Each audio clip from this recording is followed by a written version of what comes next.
Bonjour à tous, alors aujourd'hui je vous propose un exercice sur les probabilités issu du concours Avenir 2019. Donc le texte n'est pas simple, vous allez voir l'exercice n'est pas le plus facile.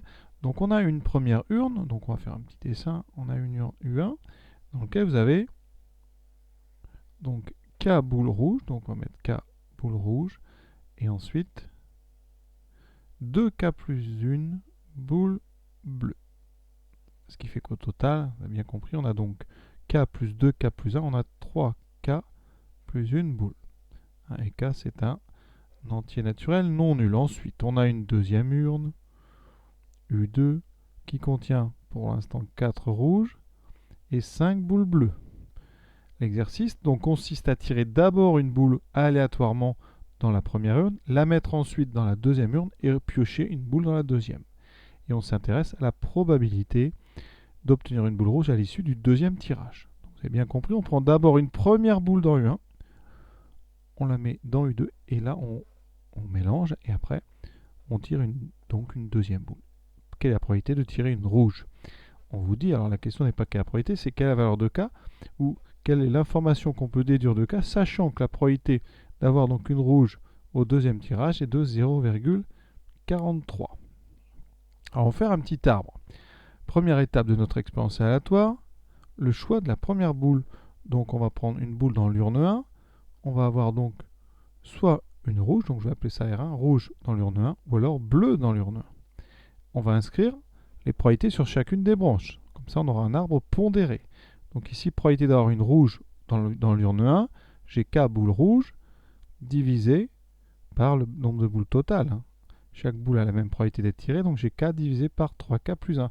Une boule bleue, j'ai donc, il y en a 2K plus 1, 2K plus 1 divisé par 3K plus 1. Ça, c'est ma première étape. Ensuite, on tire une deuxième boule. Alors ici, eh bien, ça va dépendre. Dans le premier cas, si on a pris une boule, donc R1, une boule rouge au premier coup, qu'est-ce qu'on a dans l'urne 2? Urne 2, j'ai une rouge de plus, et donc 5 rouges dans ce cas-là, et 5 bleus. Donc la probabilité de prendre une rouge, encore une fois, ça va être 2, une chance sur 2. Donc on va mettre 1 demi. Donc probabilité d'avoir une boule bleue au deuxième coup, c'est donc 1 sur 2. Deuxième chose, si j'avais pris une boule bleue au premier coup, mon urne 2, donc si j'ai pris une boule bleue au premier coup, mon urne 2 serait de quoi? On aurait 4 rouges seulement, par contre on aurait une boule bleue de plus, donc 6 bleus.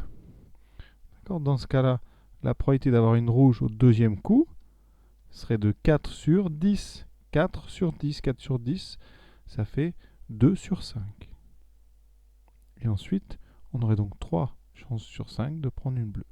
On a décrit tout dans cet arbre. Maintenant, on va regarder comment on calcule avec ça la probabilité d'avoir une rouge au deuxième tirage. Pour calculer la probabilité d'avoir une boule rouge au deuxième coup, eh bien, on va faire la somme des probabilités des chemins qui mènent à rouge au deuxième coup, c'est-à-dire la somme donc, du chemin R1 inter R2 plus le chemin B1 inter R2, une boule au deuxième coup. C'est-à-dire en fait l'événement R2 que j'ai appelé R2, c'est en fait l'événement R du texte. Ici, c'est ce qu'on appelle la formule des probabilités totales. J'ai découpé R2 en deux. Donc ici, pour le premier, je vais faire le produit des probabilités que je rencontre en parcourant le chemin. Ce chemin, vous voyez, c'est ce chemin-là. Voilà. Donc j'aurai K sur 3K plus 1 multiplié par 1 demi. Plus la probabilité donc, de l'autre chemin. Ici, celui qui passe par B1, puis par R2. Et donc ici, j'aurai 2K plus 1 sur 3K plus 1 multiplié par 2 cinquièmes. Et ça, on nous dit que ça doit être égal dans le texte, regardez bien, c'est égal à 0,43. Donc on a ici une équation avec comme inconnu K. Alors première étape, on va mettre tout ça au même dénominateur. Déjà au dénominateur, vous avez 3K plus 1 qui est commun, donc lui, on n'y touche pas. Ce qui nous manque à gauche, c'est un 5 et là, c'est un 2. Donc je multiplie le premier terme par 5. En haut et en bas, ça me fait 5K sur donc 3K plus 1 fois 2 fois 5, donc multiplié par 10. Plus le deuxième terme que je multiplie par 2 en haut et en bas. J'obtiendrai donc Donc ici 2 fois 2, 4. 4 fois 2k plus 1 divisé par 3k plus 1 fois 10. Et ça doit être égal à 0,43. Je regroupe tout sous une seule fraction. Donc en bas, j'aurai donc 10 fois 3k plus 1. Et en haut, j'aurai donc 5k plus 4 fois 2k, 8k plus 4. Et ça, c'est égal à 0,43. Étape suivante, on va faire un produit en croix. Donc en haut, 5 et 8, 13. Et 13k plus 4 qui va être égal à 0,43 fois 10 fois 3k plus 1. On développe tout. 13k plus 4 égale donc 10 fois 0,43, ça fait 4,3. 4,3 fois 3k plus 1.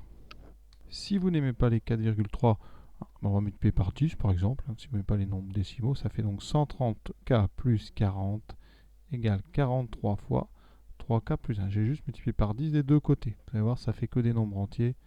130k plus 40 est donc égal à 3 fois 43 qui fait 129. Ça, c'est pas mal avec 130 plus 43. Donc, j'enlève 129k des deux côtés. Il va me rester 1k égale donc à 43 moins 40. K égale 3. Je viens de trouver la valeur de k. Donc maintenant, je vais regarder quelle est la propriété que vérifie. Et si vous regardez la deuxième, k divise 12, effectivement, 3 divise 12. Donc la propriété qui marche, c'est la B. Pour les autres, ça ne marche pas, vous voyez. 3 ne divise pas, donc 3 au carré moins 2, 3 ne divise pas 7. 3 ne divise pas 10 et 3 ne divise pas 9 moins 4, 3 ne divise pas 5. Donc c'est la B, l'exercice est terminé. Un joli exercice quand même, c'est ambitieux, ces questions. Je vous souhaite une bonne fin de journée à tous.